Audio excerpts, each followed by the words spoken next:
Hello, I am Burrito Wallace, parent and family educator with Wallace Family Ministry. Welcome to my channel. Thanks for tuning in. We are starting a new journey. We're going on the Love Dare and challenging each other and just helping each other reach our goals. So if you have the books, make sure that you read along, take notes. I have points written down back here that I really, really want you to get from chapter 1, which is Love Blooms. And it's a beautiful, beautiful chapter because it tells us a lot of things about parenting, and some of those things are going to make us feel like really kind of bad at first when we hear them. That's probably the emotion that it's going to evoke in us, but we want to make sure that we are going into this with a learning mind, with an open mind to learn, to grow, and that's the purpose of this. It's not to make anybody feel bad when you hear things in here or we talk about some things that are hard. So we are just going to dig right in. So day 1, Love Blooms. You being rooted and grounded in love, Ephesians 3:17. So love is life's purest and most powerful motivator. It always does what is best for others and invites us to reach new heights in our relationships. Love brings fresh flavor to our living and renewed joy to our giving. Every relationship becomes more meaningful with it. No family is truly happy without it. For this reason, love creates the richest soil in which to raise children. As flowers in a greenhouse are supplied with an ideal environment for growth, so a home filled with love provides the best context for children to flourish. Your kids should not only be the fruit of your love, but should be deeply rooted in the nurture of your love on a daily basis. And that is 2 of the points that I have here that I want you to write down is love is life's purest, most powerful motivator. That's just really important because it is. We can be so motivated by love, and that's why the Love Dare works, is we're actively practicing love towards our children, towards our spouses, and when we're doing that, people respond well to that. So love creates the richest soil for us to raise our children. And it's something that does have to be nurtured every single day, whether we feel like it or not. You know, we do go through times as parents where we feel like, man, I just don't have, I don't have it in me to discipline accordingly today or do this or that. And we have to make sure that we're still showing up for our kids every single day. It has to be a conscious decision. It's not a shame place if we fall off the bandwagon. Tomorrow's a new day, and that's why God gives us each new day is for us to start new. We get to start a new day fresh. So we just try better next time. And when we're aware of these things, we're doing the work, right? We become aware of them. We think about them all the time. That starts the work of true change. And then we have to decide at some point, okay, well now I need to act, right? So we are practicing love in action with our kids. So it's very, very important that they feel that every single day. All right, so every child is born with a lifelong thirst for love. Their hearts desperately need it like their little lungs need oxygen. It fills and energizes them. It stabilizes and secures them. Sons who grow up in loving families tend to stand taller in the day and sleep deeper in the night. Daughters rooted in love are more radiant when they rise and less fearful if they fail. Successes are amplified with celebration. Failures are minimized with tender consolation. It was like, that's not right. The love you express to your children is infinitely more valuable than any possession you could give them. You can educate them in prestigious schools, dress them in the finest clothes, guide them with the wisest rules, and boldly confront their worst fears. But if they do not rest in your unconditional love, you are neglecting a much more vital need for their true success in life. Children come prepackaged with core questions hidden inside their hearts. Do I matter? Does anyone truly care about me? Do I have what it takes? Dads and moms are commissioned to be God's first responders to answer these questions clearly and repeatedly over the years. When kids are unsure of if the words I love you apply to their hearts, they will be constantly tempted to pursue validation in their performance or in the opinion of others. Insecurities will abound. Failure will become more devastating because their sense of worth and identity hangs in the balance. And that's something that in the book, I did like this thing that I do, this squiggly thing. And it's because I could relate so much to that paragraph. That's how I felt growing up. So, excuse me, I have like a little bit of a cold. I was pursuing validation in other places, and it wasn't always the best places. And I wasn't sure if I love you applied to my heart, like looking back and thinking about that now. I didn't have much self-worth at all. And I was in such an identity crisis for so many years in my life that, I mean, oh my goodness, I mean, most of my life I was in a severe identity crisis where I just had no idea who I was, what I wanted. I just was very, very lost until I found Jesus again. So, let's see. Okay, but what happens when a child is deeply loved by his parents over the years? His needs are more consistently met. Her dreams are faithfully encouraged. He enjoys their understanding. She is welcomed with their affection. Children like these receive instruction and protection. They're disciplined and accepted. They're assured of your patience and forgiveness and free to share their hearts honestly without fear of overreaction.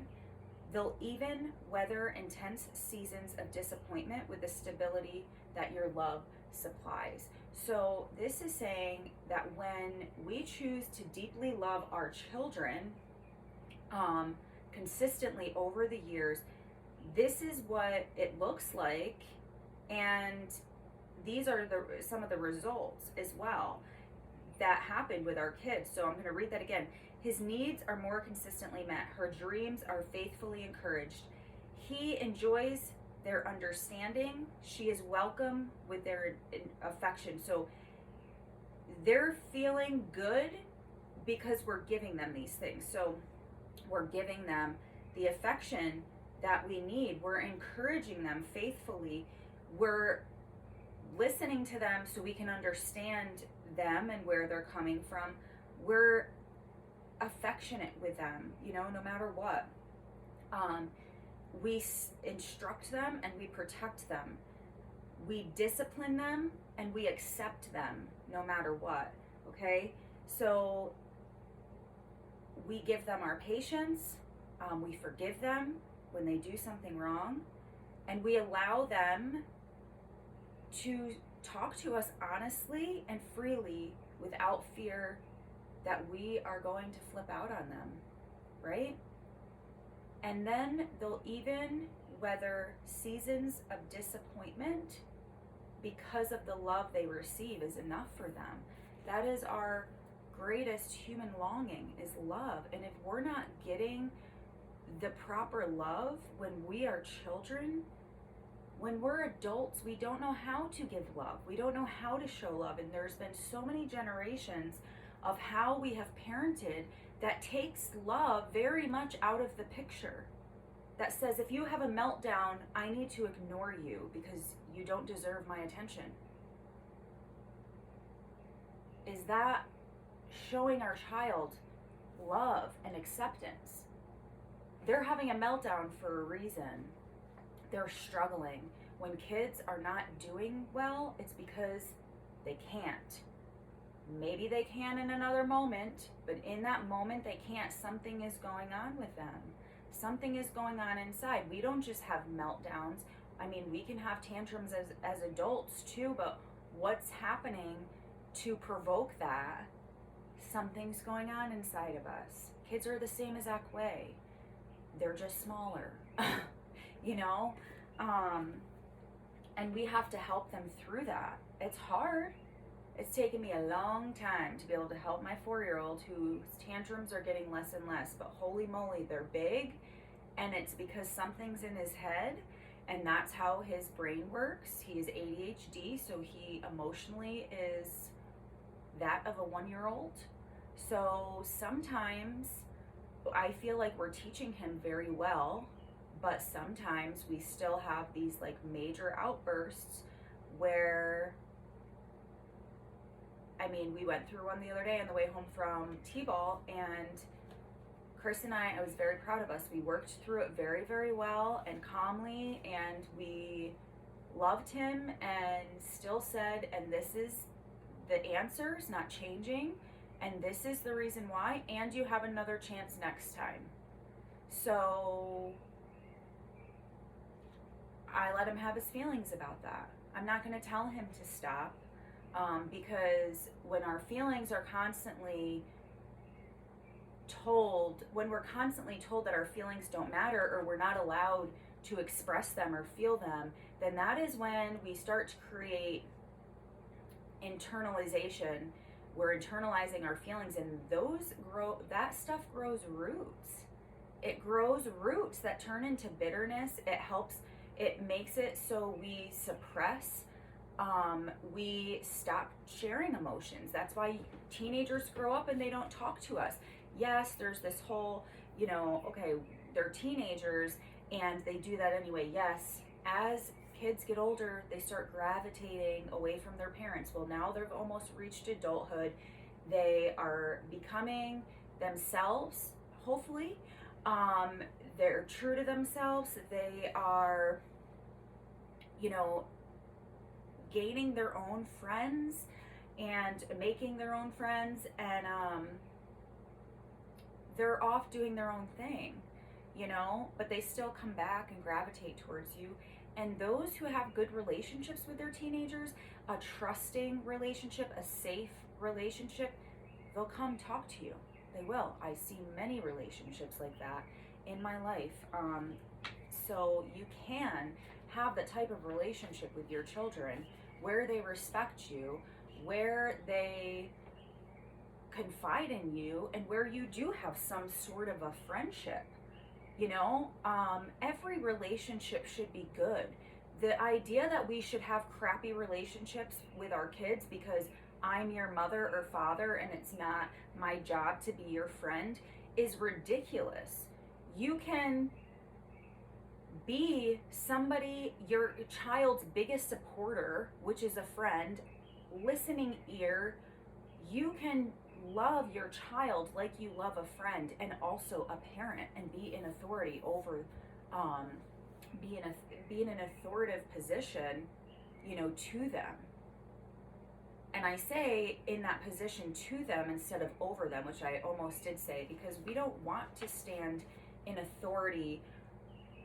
We are over them, but I just feel like the two just gives it a little bit of a more level of respect, and kids deserve our respect as much as we deserve theirs.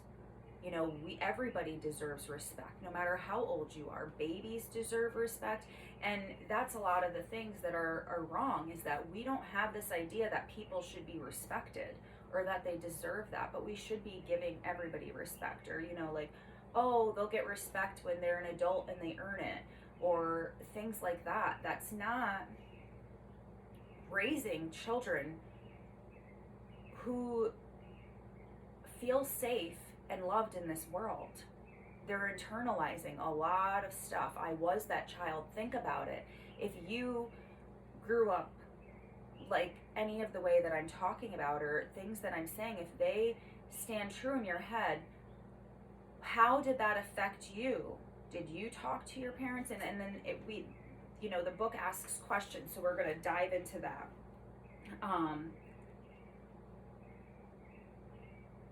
What's more, when this kind of loving relationship develops between you and your child, it becomes the best environment for you to pass on your beliefs, values, faith, and heritage to them and on to future generations. Love creates a safe zone to deal with life's lessons and harsh realities. Rebuke and discipline are more palatable when seasoned with genuine love.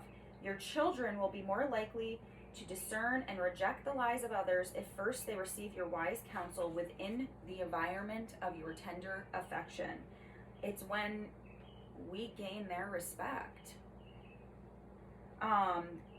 The scriptures illustrate this reality by saying to us, we are no longer to be children tossed here and there by waves and carried about by every wind of doctrine, by the trickery of men, by craftiness and deceitful schemes, but speaking the truth in love, we are to grow up in all aspects.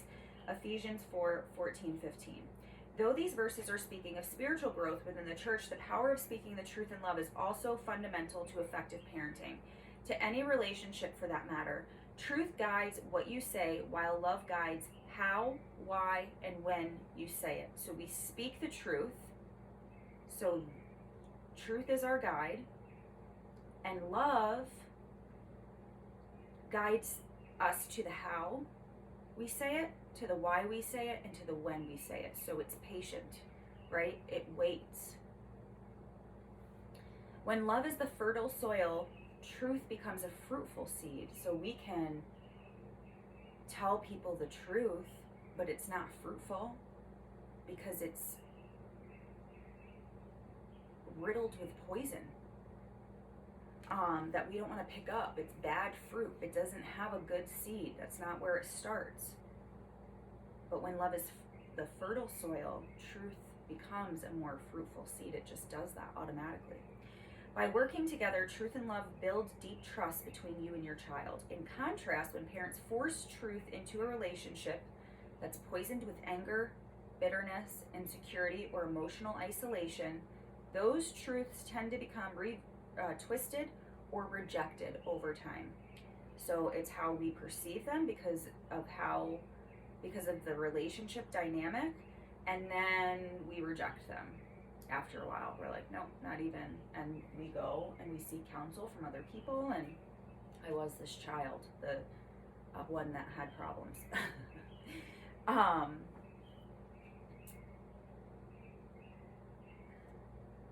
In contrast, when parents,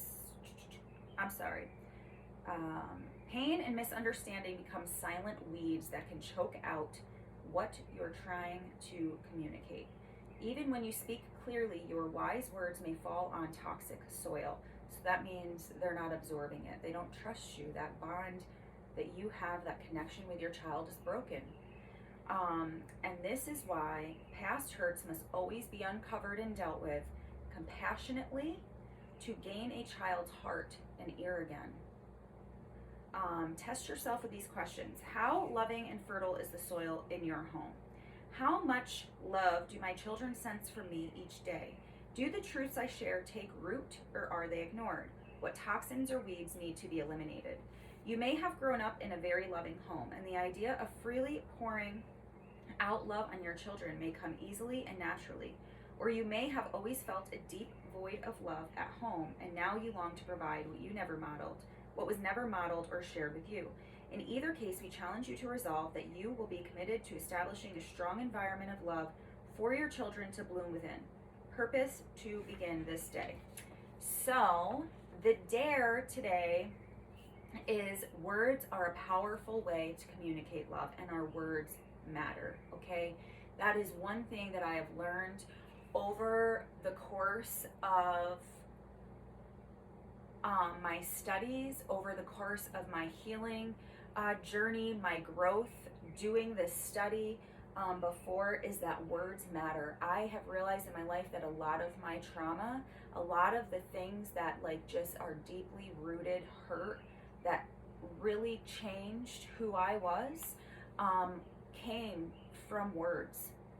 And we have to be really careful with the words that we speak. And I want to speak life into my children. I want them to hear what's good about them so that they become good. Because if they're hearing all the negatives, then that's who they become. We literally speak that person into existence in our children's lives. And I refuse to do that with my children. I want to speak truth in love. I am working really hard to do that, and I've grown in tremendous ways from this book and just my own healing journey, and earning my degrees and learning. So they are so powerful. The first dare is simply to find a moment when you can verbally express your love to your children. So whether they're in your house or reachable by phone, if it is possible, make sure they hear you say the words, I love you today. So we touched on a lot today. That's a lot to swallow. Some of the stuff that you hear in there, I know can touch a nerve. Some of the stuff that you're going to hear in this study can touch a nerve as well. So just sit on that and ask yourself, why am I bothered by this? Because if it didn't affect you, then you wouldn't be bothered by it. So let's figure out why you're bothered by it and just ask yourself that question, and then figure out, how to work through the answer that you discover. So again, this is day 1 of Love Blooms. Life is life's purest and most powerful motivator. These are the things that I just want you to take with you. Love creates the richest soil for us to raise children. Our children need to be rooted in the nurture of our love, okay? Love expressed to your children is far greater than any possession that you could give them. It creates their identity. Love creates a safe zone for our children, and we need to speak the truth in love. So I thank you for tuning into my channel. If you think that this would be beneficial to somebody, please share me and like me with your friends. These books are amazing. They changed my life. They're going to change your life. If you haven't gotten the books yet, you can get them on audio. You can get them through Lifeway if you want to support a Christian organization. Amazon has them too, and sometimes they include the day-by-day daily devotional. So for you and your spouse, which is really cool, for a really good price. So you can get them. Support Stephen and Alex Kendrick because they are amazing. They have so many amazing books and teachings, and they work with my favorite Bible study teacher, Priscilla Shirer, also. So that is so cool that I get to, combined products of, their work, so which is really awesome. So they're amazing together and on their own too. So I love you guys. Thank you for tuning in. Make sure you subscribe and like to my channel, or like and subscribe to my channel. And I will see you tomorrow for day 2 of the Love Dare for Parents. Take care and God bless.